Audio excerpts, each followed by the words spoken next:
Hello and welcome into the Sporting Pod. Today on the pod, Tony's travels. What Tony Allegretti learned on the leadership trip to Indianapolis. And we introduce you to our newest team member, Sara Garcia-Malone. We are fed by the Bearded Pig, locally owned and operated with locations in San Marco and JAX Beach. Make sure you swing by the Bearded Pig for great barbecue and great times. And you will sound like that when you're snarfing up those amazing burnt ends and ribs. And You're a homer for the burnt ends. Well, it is a like Kansas City it every single time. Well, I have high expectations for burnt ends because they were invented in Kansas City, the capital of barbecue on the planet, this planet anyway. And I think that's a dubious claim. Also, like, how do you claim you were the first to burn this pork? Not they've perfected. It's like a caveman. It's perfected. Okay, and it's not burning pork. Pork itself. They invented pork. I mean, I hate to start off the podcast just fact checking you. No, but, listen. I was told there would be no fact checking. They're eating the hogs. Sorry, They are. They're eating the hogs and the cows in Kansas City. All right, let's get into this here. As we welcome in Sara Garcia-Malone, our front office continues to expand. And Sara is, I think, the most recent hire, correct? I think I am. Yes. Yeah. And there she is, Senior Manager, Business Operations and Development, which barely fits on a Sporting JAX business card. But Sara, we've already welcomed you to Sporting JAX, but let me welcome you to the Sporting Pod officially here. Thanks, guys. You, according to LinkedIn, are a community relations expert. Ooh. Right. What does that mean to you? All right. So it's great to be here, guys. We've been working together for about a month now, and I was super excited to join the team. So community relations expert, that's vague, right? It is. It's kind of, it's not really very descriptive. So I came from my own company. I've been producing large-scale events for the last 7-8 years, and I find so much enjoyment out of bringing people together and helping local businesses really find what they're looking for and then helping them with that. So community relations expert, I would say, Cole, to answer your question, I love bringing people together. I love working with local people, local to Jacksonville, the whole Northeast Florida area.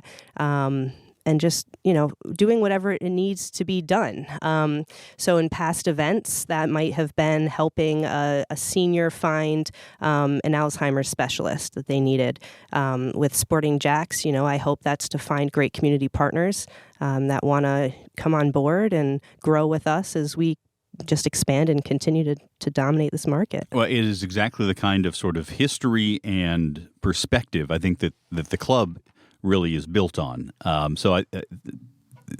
Good hire here, Tony. And Tony's another one who has that same kind of approach. Mauricio, of course, couldn't possibly.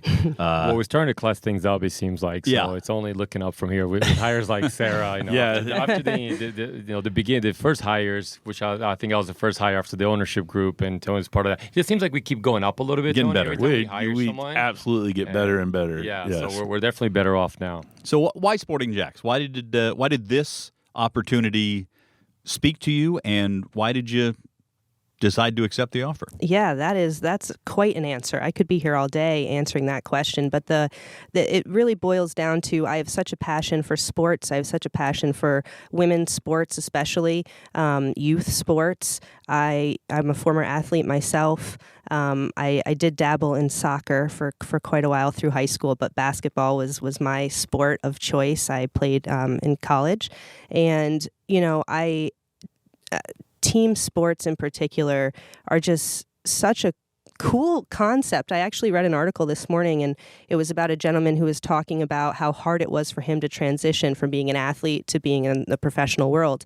And he was saying, he summarized that by saying that he learned more as an athlete on the field than he did in class. And that's really, now as a professional, he's pulling from sport and his teams and those kind of experiences. They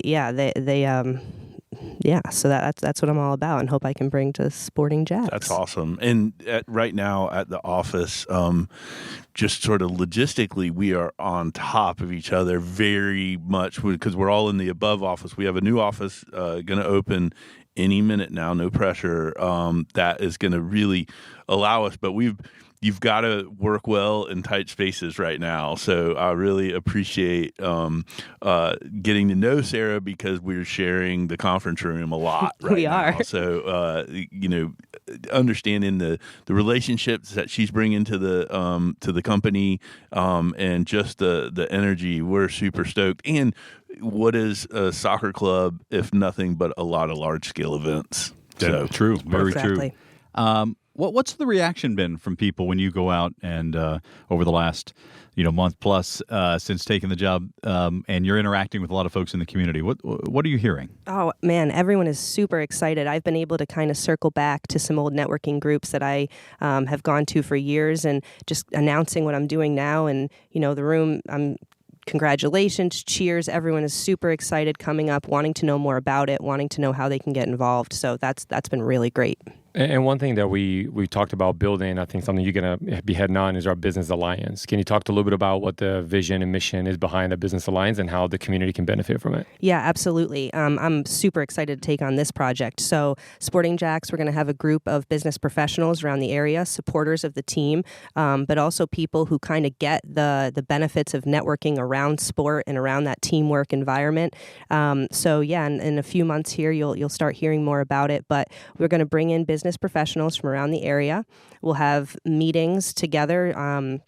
Once we have a head coach, there might be a chance for the head coach to come and give a leadership talk and things like that.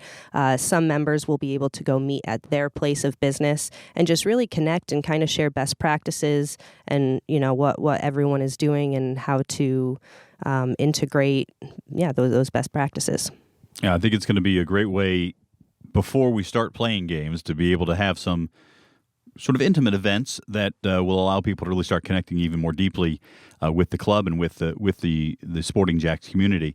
All right, I don't want to do a full deep dive on your biography here, but if you can give us a taste of where you see things going forward, give me what you are hoping to see over the course of the next 12, 18, 24 months. Yeah, so I'll focus in on really just the next 12. Well, I guess this could go all the way to 24 months. I want to see the city just get excited behind having the first professional women's sports team. Obviously, first women's soccer team here, but that's so cool. Riding the momentum of the Olympics this past summer and the start of the Super League this past August. I'm really excited to see that passion kind of blossom over Jacksonville as we lead into kickoff next year and beyond. Yeah, I think anything short of selling out our women's home opener and really that first season, anything short of that is just like us not capturing the energy and momentum and support. We've never had a women's pro team to support in the city. And I was at Art Walk last night and I set up a table and there were so many people that had not heard of us that were really pumped about being able to support a women's soccer team here. So really excited. That's going to be cool. All right. I want to keep Sara involved in this conversation, but I want to pivot to Tony here in just a moment and talk about his recent trip to Indianapolis and leadership getaway. We do want to remind you that you can catch Sporting JAX on TV and radio. The Sporting JAX report comes to you at noon on Saturdays on NBC 12 before Premier League coverage typically. And you can join us every Tuesday at 6 for the Sporting JAX Soccer Hour on 1010XL. You can listen live and on demand at 1010XL.com. Mauricio and I on both of those shows as well with Becky Burley and guests. And we cover the full scope of soccer, everything from local youth soccer all the way up to the national teams and the Champions League, both of which we will chat about here in just a bit. But Tony, give us a rundown of your recent trip to Indianapolis. Awesome. So I had a meeting set up previous to realizing that the chamber leadership trip was there, which ended up being awesome. So I have a friend that works at a big healthcare company there that I was meeting with, but I also timed my trip around the U.S. Open Cup final because Indy was in the semis, and had they won and like Seattle won, it would have been hosted in Indianapolis. Of course, that didn't happen.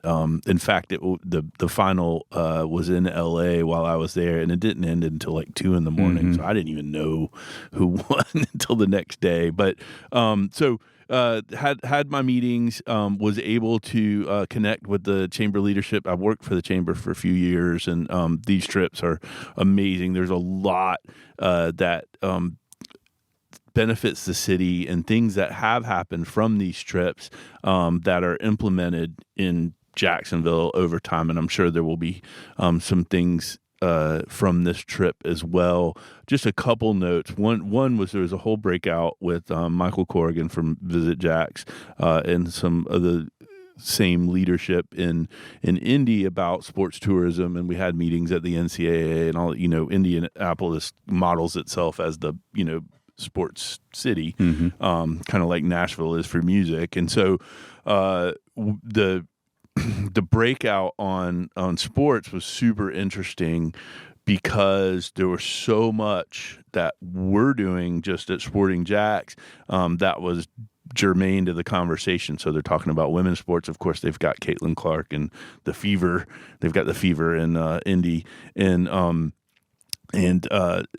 adaptive sports, and things that are golden threads through everything that we're doing, inclusivity and all that. And I felt a lot of eyeballs looking at me, and we're not announcing anything, so there's nothing really to for this trip anyway to add in. But it was really cool to hear about their sort of holistic approach to those, hear about the progress of the new sports nonprofit that's meant to build what's the Jacksonville Sports Foundation Foundation to get this, and they're already killing it. So I saw Corrigan last night, the head of Visit JAX, and they've just got 3 new NCAA championships that they've announced. So I mean, awesome. These are things that when we have our new stadium and stadia, really, we'll be able to host all types of things that are a gap right now in Jacksonville, and so very, very exciting there. And then I'll just say to be honest, the most amazing session in this whole thing was about moving the jail and how they created a bond agency in Indianapolis to do that, and it was really compelling. And they had the same thing where the jail was downtown, or they moved it, but they made a whole economic development. It sounds weird, but they had made a whole economic development thing about building a new courthouse, their new jail, their new juvenile facilities, and all that, and really made it a job, growth development. And so it was a really interesting conversation. And in Jacksonville, like, I do think we're a little weird. Like, I mean, getting excited about a jail and moving the jail is that's just odd, but there's energy, and there's we saw with public polling that the public wants it, and the elected officials want it, and so it's got a lot of momentum. It's a massive investment, and so I don't know. I just thought that was super interesting. Yeah, it has been a topic of conversation for as long as I've been in Jacksonville, which goes back to 1996. When people would say, "Why is there a jail downtown? Like, why is the jail right there?" There's, you've got riverfront property, basically, riverfront views for the jail. Why are we doing this? So we'll see if it does come to fruition. I'm sure there were folks there who on this trip who are very well versed in what we're doing. Probably some who weren't as well versed either. What kind of questions were you getting? Oh man, it's the same one every time. Like, where's it going to be? Yeah. So where the good news is that we've got some major announcements coming. I think it's safe to say October will be a good announcement month. So I did a little bit of foreshadowing, but try not to give away too much info. But a lot about that, a lot about the process of, when you bring in technical staff and, really Mauricio type questions about sporting directors and coaches and then players, because, this time next year, we're going to have, 30 players to come and running around and coaches and really, triple our office, right now in terms of Sporting JAX employees. So it's going to be a lot of fun. Yeah, for sure. All right. Let's get into some soccer. Why not here, right? Before we do, I want to remind you the Sporting JAX official memberships are available right now. Just go to sportingjax.com. They're absolutely free. You get discounts on Sporting JAX official club merchandise, invitation to attend exclusive insider events, automatic chances to win special prizes and experiences, and you receive the Sporting JAX email newsletter.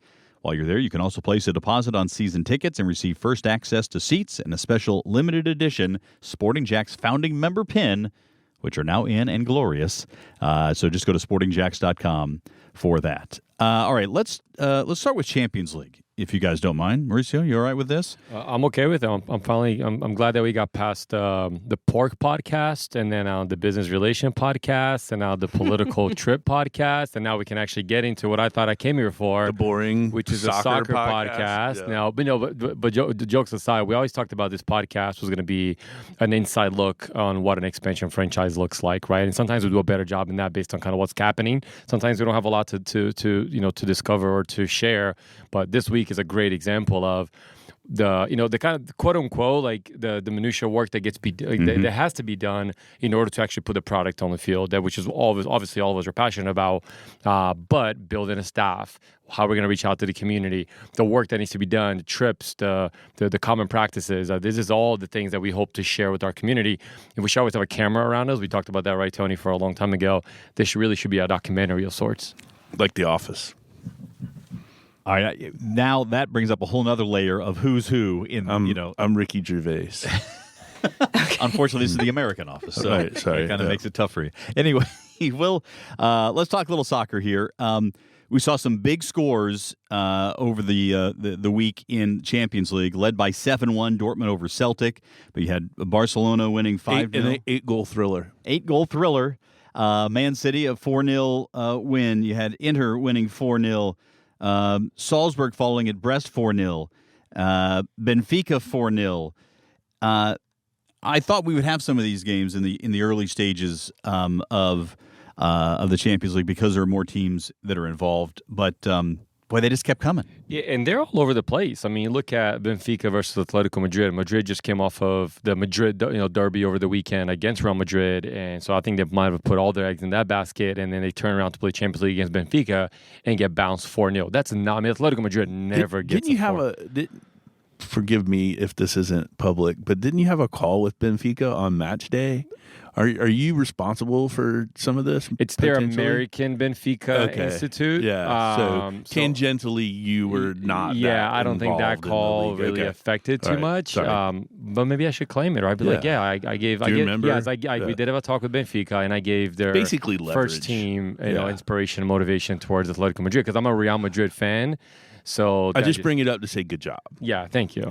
Well, and you see, like talking about Madrid, they got bounced by Lyon on 1-0, which is a huge upset in Champions League. But Madrid is always like that in the first rounds too. And then they get to the 92nd minute of a game being down 2 goals, and then somehow they turn it around. It's crazy. I haven't quite caught Champions League fever yet this time around. I don't know if anybody else has. Maybe it's because there are so many games and you get a little overwhelmed. Sarah, you were talking about coming up as a basketball player. As most folks who have listened to this may know, I went to Kansas, so obviously college basketball is big in my life. And when you get to the tournament, but there's so many games that it's maybe you pick a highlight here, pick a highlight there, look for an upset, that sort of thing. But you can't possibly follow it all. Right. Same thing here with the Champions League, especially with the expanded field. Mauricio, where's this going? This with the new sort of league standings approach. Do you think the ebb and flow of this tournament is going to have changed dramatically from the past years? I do think so. I don't think the current format and how we're seeing it, it's a first-year format, it's going to remain the way it is. I think there's going to be some adjustments, either whether to the start date of the schedule or when they kind of get the cadence of games kind of going. Because when you look at the scores, they really are all over. It's not like just the top teams are killing the lower league teams. It's a lot about roster management. And the other piece of it is that it's going to continue the bubble is going to continue to get bigger, because in order to manage more games, you need more players. In order to get more players, you need more money. And so who's going to get more money? The richer will keep getting richer, and everyone's going to keep trying to do the same. But player evaluations right now are just out of the ordinary. I mean, some of this lower league teams and leagues, and it's a little bit what we're talking about, being a USL club and being a selling league like the USL has become last couple of years. I mean, the player evaluations are something that's kind of, it's always been the motto of the game, but everyone has an opportunity to tap into it because how globalized the game is and access to video and stats and data. A lot of these younger clubs, smaller clubs from emerging nations, they're in that market. They have the access to be able to hold on to a player for another 2 years because they have the money to hold on to them, and they know that their sell-on price and the second sell-on price, if they're able to keep a percentage of it, it changes their club. Yep. It can be a huge payday in that regard. All right, we're going to talk about the U.S. men's national team and Mauricio Pochettino's selection of the roster for his first go. But we do want to invite you to join us at the Beaches Oktoberfest next weekend, October 11th and 12th, Friday and Saturday. Sporting JAX will be there. Come join us for a special weekend in beautiful JAX Beach, featuring Florida's largest Oktoberfest, including 2 stages of live music, German beers, food, makers, a kid zone, and more. That's next Friday and Saturday at the Seawalk Pavilion. Don't know how much pork will be involved there. Dude, some. There will be beer, and we've got all kinds of really cool interactive stuff for kids too. Now I don't know how much we're bringing out to Rocktoberfest, but we got some amazing things for kids to play at these events. So, cool. I'll be looking forward to seeing how that all plays out. All right, U.S. men's national team obviously coming into a new phase with Mauricio Pochettino. And ahead of some friendlies later this month, the roster has been released. Mauricio, I'll let you tackle this first. Did you see anything in there that surprised you, either inclusions or exclusions? Yeah, no real exclusions that are surprising. The inclusion in the hot topic now is Zach Steffen coming back into the mode, right? We had this opening opportunity at the number 1 goalkeeper position, and his return to the U.S. playing for Colorado Rapids, he's become one of the best goalkeepers in the league this year. He's young, right? We think of Zach Steffen. He was the number 2 at City, didn't really get to play, and then he kind of loaned out to Middlesbrough, I believe it was. And now he's back to, I forget what club he went to. He went to Champions League, to a championship club. But now he's back, and he's still like only 25, 26 years old. He's had this wealth of a career as an MLS starter, as an European sub, has been to a World Cup for the U.S., and now he's back. And goalkeepers kind of get to hit their prime later in their years. So hopefully he comes back into, as what has been, what his MO was, the most talented keeper we've had since Tim Howard. He hit a bit of a low. He's really good with his feet. He's trying to overdo it for a while, playing for City. He was trying to do things that maybe he's not ready for, similar to Turner playing for Arsenal last year. He went through that spot too. He's the biggest name that's included. The other one is nice to see is Gianluca Busio from Venezia, Italy. He's a weekly starter in Serie A, which is a good league, and he was a really positive note in our Olympic roster. He looked pretty good the last match too. What was that? Who did we play last? New Zealand. Yeah. He kind of came in some kind of minutes. He was dealing. He's good distribution. I thought that match. Did you see Poch's quotes about playing time? So it looked like a shot fired towards Turner, to be honest. He's saying if you're not playing, you're not going to be on this roster. So like if you're sitting on a bench somewhere, you're not going to come along with the US team. Mm-hmm. And so I thought for sure that's Matt Turner. Matt Turner's at Palace, man. Yeah. If you can't get on at Palace right now, what are we doing? What are we doing here? What are we doing here? Is this soccer? Yeah. Let's play some soccer. Like, what are we doing here? I did think the midfield selections did catch my eye. You mentioned Busio. Johnny Cardozo, who we saw a little bit in the Copa America. Aiden Morris, who's playing in Middlesbrough right now. Musa, you expect there. Weston McKennie, you expect. And Malik Tillman, who's playing at PSV Eindhoven, who has not had a whole lot of exposure. But that's the kind of player, I think, that you may see Poch say, all right, well, I like what I see out of this. Let's see how he operates within this environment. Yeah, he's benefited a little bit from Tyler Adams not getting called in due to injury. He's still going through a bit of a back problem. I mean, Tillman is. He's on a PSV team that won the league last year and the last 2 years running, I believe. And he's a good player. And so we know Tyler Adams, when he's healthy, he's our number 1-6, right? Like the holding midfield position. Then you have Musa, and then you have Weston McKennie kind of sharing that number 8 role.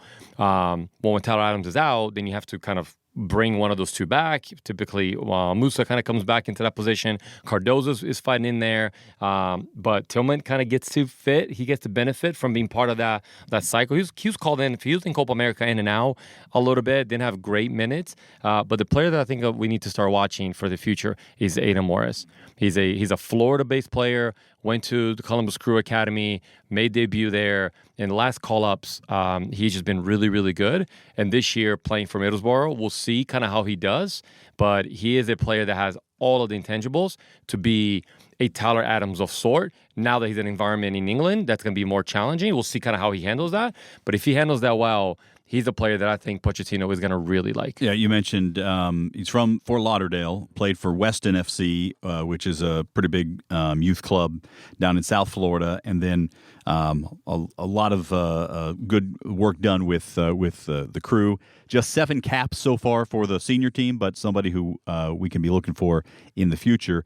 Again, we're looking forward to 26 in the World Cup to see how that all plays out.